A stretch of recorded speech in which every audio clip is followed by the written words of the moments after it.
Hello दोस्तों।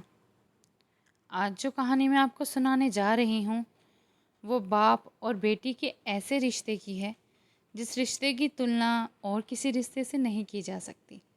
आइए कहानी की शुरुआत करते हैं।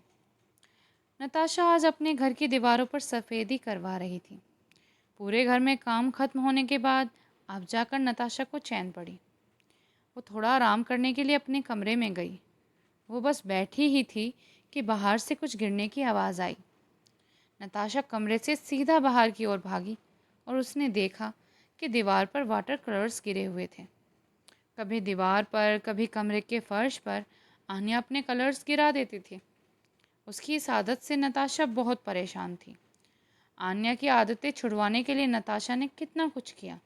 उसे समझाया, बहलाया, यहाँ तक कि एक बार तो गुस्सा होकर डांट भी दिया। पर कुछ समय के बाद उसे रोता हुआ और उदास देख उसे अपने सीने से भी लगा लिया। वहीं ऑफिस से सारांश के घर आते ही आन्या चिल्लाते हुए उसके पास जाकर लिपट गई और बोली, पापा पापा, आप मेरे लिए चॉकलेट लाए हो? तब सारांश ने बड़े प्यार से कहा, हाँ मेरे बच्चे, पापा आपके लिए चॉकलेट लाए हैं। आन्या सारांश की बात सुनकर खुशी से उछल पड़ी और सारांश के हाथ से चॉकलेट लेकर मुस्कुराने लगी। तभी नताशा वहाँ पानी लेकर आई और सारांश को देते हुए बोली, इस लड़की को आपने बिगाड़ के रखा है। कितनी शरारती हो गई है ये।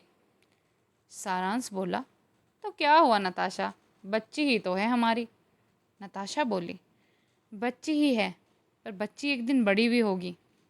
सारांश बोला, हाँ हमारी बेटी बड़ी भी होगी और बहुत बड़े मुकाम पर भी होगी। नताशा निराश होते हुए बोली, पता है आपको, मेरे पापा भी यही कहते थे। पर हुआ क्या, सारे सपने धरे के धरे ही रह गए। सारांश मुस्कुराते हुए बोला, अरे यार तुम भी ना, बस रुलाओगी अभी। नताशा टेबल पर खाना लगाती है और सब खाना खाते हैं। फिर नताशा अपने मन में सोचती है कि काश उस वक्त उस लड़के करण पर ध्यान देने के बजाय अपने करियर पर ध्यान दिया होता तो शायद मैं भी अपने पापा का सपना पूरा कर पाती। नताशा अपना पास्ट याद कर रही थी कि कैसे उसने एक लड़के के लिए अपने घर वालों को छोड़ दिया था, कैसे उसके पापा को उसकी वजह से समाज में कितना शर्मिंदा होना पड़ा था। और फिर सबसे दूर होने के बाद करण से जब उसकी नहीं बनी तो उसने भी उसे छोड़ दिया था और वो बिल्कुल अकेली हो गई थी। ना उसके साथ उसका परिवार था, ना ही उसका प्यार। अब वो जाती भी तो कहाँ। उस वक्त वो अपनी गलती पर कितना पछताई थी और कितना रोई थी। और सब कुछ छोड़ने के बाद भी अब उसके पास घर लौटने के अलावा कोई दूसरा रास्ता नहीं था। इसलिए वो मजबूर होकर घर लौटी। अपनी बेटी को इतने दिनों बाद देखकर नताशा की माँ एक पल के लिए बहुत खुश हो गई। वो उसे अपने गले से लगाना चाहती थी, उसे उसकी गलती के लिए डांटना चाहती थी।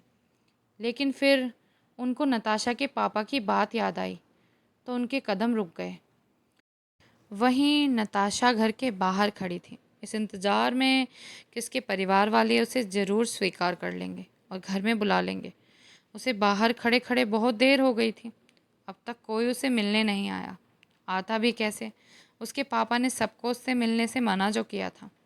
जब आधी रात हो गई और कोई नताशा को घर के अंदर नहीं ले गया तो वो बाहर खड़े खड़े उसकी तबीयत बिगड़ गई और वो बेहोश होकर वहीं गिर गई। कुछ वक्त बाद उसकी बहन ने उसे वहाँ गिरा देखा तो वो तुरंत चिल्लाई और उसके पास भागी। उसकी चीख सुनकर घर के सारे लोग वहाँ आ गए। नताशा को बेहोश देखकर उसकी माँ से रहा न गया और उन्होंने उसे सीने से लगा लिया। फिर उसे घर के अंदर ले जाया गया। जब उसके पापा को ये बात पता चली कि नताशा घर में है तो इतने गुस्से से उसके कमरे में गए मानो उसे जान से ही मार देंगे।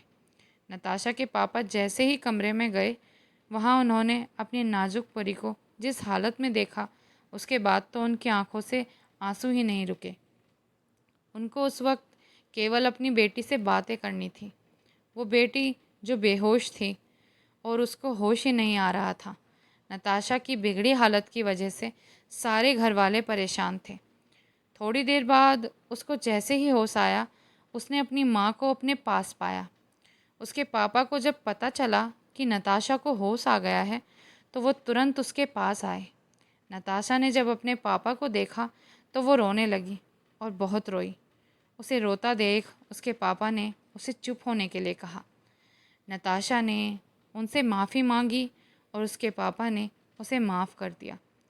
नताशा ये सब याद करके बहुत भावुक हो गई और बोली, भगवान, सच में पापा मेरे हों या अन्य के, पापा तो पापा ही होते हैं। पापा एक वरदान है बेटियों के लिए। तभी सारांश नताशा को आवाज़ देता है, नताशा यार, मेरा फ़ोन का चार्जर कहाँ रखा है, मिल नहीं रहा। नताशा आवाज़ देते हुए, जी आई अभी देती हूँ। फिर नताशा सारांश को उसका चार्जर देती है और सारांश की ओर बहुत भावुकता से देखती है। तब सारांश उससे पूछता है, क्या हुआ मैडम, कोई डिमांड करने वाली हो क्या? तब नताशा बस मुस्कुरा देती है और वहाँ से चली जाती है। नताशा मन में सोचती है, पापा कितने अच्छे होते हैं। मैंने तो उन्हें कितनी तकलीफ़ें दी, पर उन्होंने मुझे सारांश जैसे जीवन साथी को दिया, जो मुझे कितना प्यार करते हैं, मेरी कितनी केयर करते हैं। सच में पापा अपने बच्चों से कितना प्यार करते हैं। पापा ऐसे ही होते हैं, बड़े दिल वाले। तो दोस्तों, बाप और बेटी के प्यार की ये कहानी आपको कैसी लगी? अगर आपको कहानी अच्छी लगी हो तो प्लीज़ कमेंट बॉक्स में कमेंट करें और इस वीडियो को लाइक करें। और अगर चैनल पर नए हैं तो प्लीज़ मेरे चैनल को सब्सक्राइब करें, ताकि मैं आगे और ऐसे ही अच्छी अच्छी कहानियाँ आपके सामने लेकर आ सकूँ। धन्यवाद।